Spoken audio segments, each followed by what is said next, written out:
Okay, so I was just reading an article, actually part of a newsletter, from somebody who had done retreat. And he said, my conclusion was that we don't have the level of mind to judge when we read the news. We have Western cultural patterns like heavy, oh, Oh, we have Western cultural patterns. For example, some strong biased opinions, and we need to be alert of how to avoid heavy negative karma. Okay, so I read that, and when he said we don't have the level of mind to judge when we read the news, it made me think. Okay. So there's several different scenarios. I know sometimes, for example, if I meditate on impermanence, or once in a while if I meditate on emptiness, the feeling will come like, wow, my mind is out of touch with reality. I see permanent things as impermanent. I see things that lack a self as having a self. No, I see impermanent things as permanent. Okay. And things that lack a self as having a self. um, so, so my mind doesn't see reality in those respects, but it doesn't mean that I don't have the ability to function on just a conventional level with other living beings and discern virtuous and non-virtuous actions. Okay, another situation is if somebody is practicing pure view, which is a technique recommended in Tantra that helps us to change our attitude towards ourselves and others. So, for example, when we visualize ourselves as Chenrezi or Manjushri or some other deity,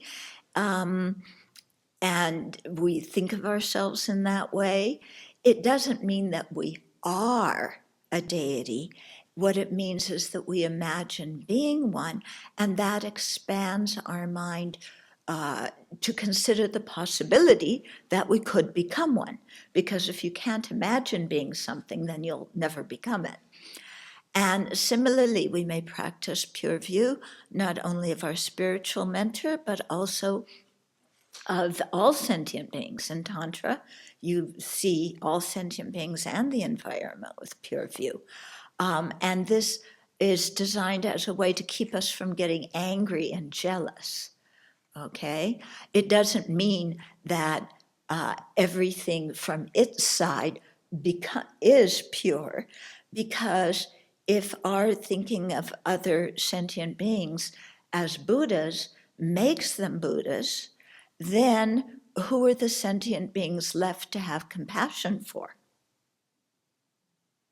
Yeah, okay.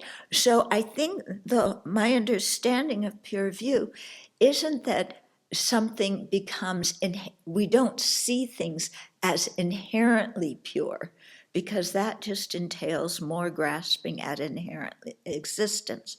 But rather, our mind becomes flexible, and we can see beings in the environment as pure in some situations, and that is very helpful for us when we get jealous or we get angry or, full of attachment, some strong affliction. But, we can also see sentient beings as suffering sentient beings and develop compassion for them and bodhicitta for them. Okay, so to me, it means the mind can become flexible and see any person or any situation or any environment in a multitude of different ways according to how we need to see it. Just as, as regular sentient beings, we wear different hats at different times. Okay, so if you're a doctor, you see somebody as your patient, But you also see your family as your family, and you relate to them in a very different way. So that how we relate to people, how we look at people, how they appear to us can be different in different situations. Okay, if we don't do that, then again, we may fall to grasping things as inherently existent, except this time they're pure. And then we may think, I'm an inherently existent Buddha. And I talked to somebody once who, was so intent on doing pure view like that, that she came to think, oh, I'm a Buddha, but she was grasping an inherent existence.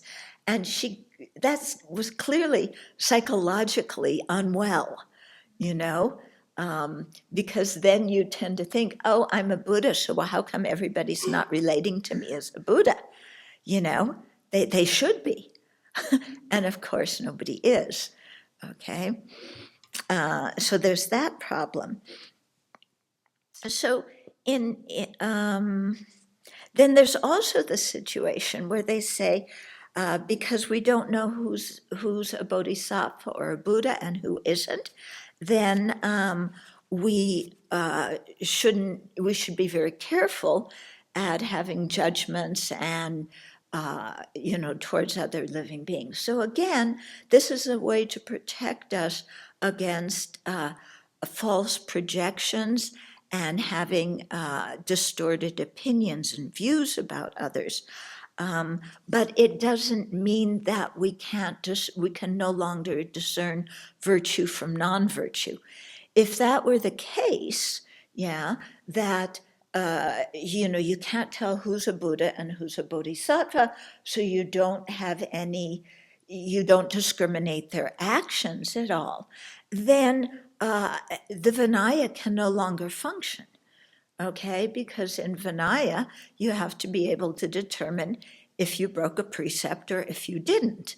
Okay, so then doing that would just obliterate the efficacy of Vinaya.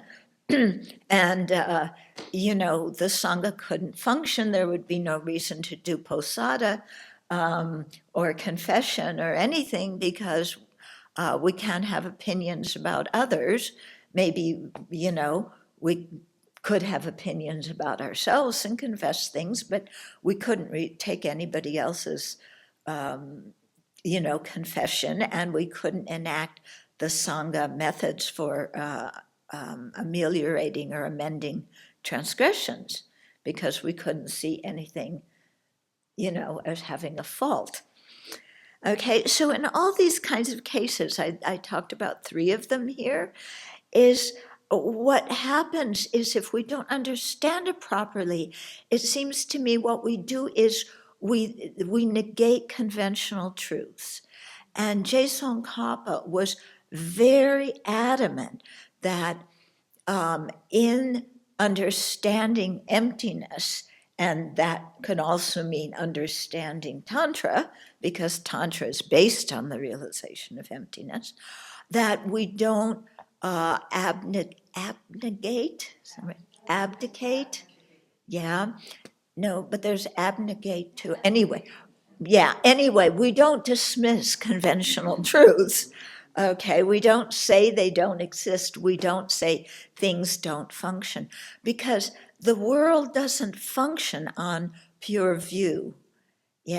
We live in a world with other sentient beings, and that functions based on conventionalities that we have agreed to. And, Tsongkhapa was totally adamant about that fact. Okay? So let's not destroy conventional truths. That becomes a problem if we do, because then we can no longer discern virtue and non-virtue, and that becomes nihilism, doesn't it? When you can't say, well, I can, like this person was saying, when we read the news, okay, yes, we have Western cultural patterns, and we do have strong biased opinions, but we can put those aside And we can still determine if something is virtuous or non-virtuous. Okay, everybody has cultural opinions according to their own culture, We do, Asians do, Africans do. Even the penguins in Antarctica, I'm sure do. Okay, we all have we're all shaped by a culture. But we can reduce those kind of biased opinions and still have a conventional a conventional wisdom that we're trying to develop in the Dharma that can discern virtuous from non-virtuous. Yeah. If we give that up, then we're totally sunk. Yeah. Yeah. We've fallen into nihilism. We can't think clearly about anything or say anything about anything because our minds are totally full of afflictions and everything anyway is pure. So then we just sit there and go, well, I can't make any opinions. So when the Trump administration is locking children in cages, when those kids at the border don't have proper education, sanitation, they can't even have soap and toothbrushes, when there aren't enough adults caring for them, then we don't say anything because we have pure view or because our minds are too ignorant. That's ridiculous, isn't it? Where has our compassion gone? When we can't have compassion for people who are hungry or people in war zones, because we're seeing everything as pure, or because our mind is too full of biases, too full of pollutants that we can't discern anything, then, welcome all the dictators. Yeah, because we just sit there and go, well, I can't tell. So it's all okay. Yeah. And then you see two people beating each other up and you say, well, one is Kala Rupa and the other is Mahakala. So I'm not going to intercede because it's two deities, performing and acting this quarrel somehow for the benefit of sentient beings. Yeah, so I'll just sit there and watch them beat each other up because this is somehow a teaching for me. So maybe I'm totally wrong about this, but, based on what Tsongkhapa has said, we can't abandon conventionalities. Okay, we have to cultivate the view of emptiness that sees the ultimate nature of conventional truths. But that doesn't mean the conventional truths disappear. It just means we see them in a different way. We can see them from the appearance level. We can see them from the ultimate level.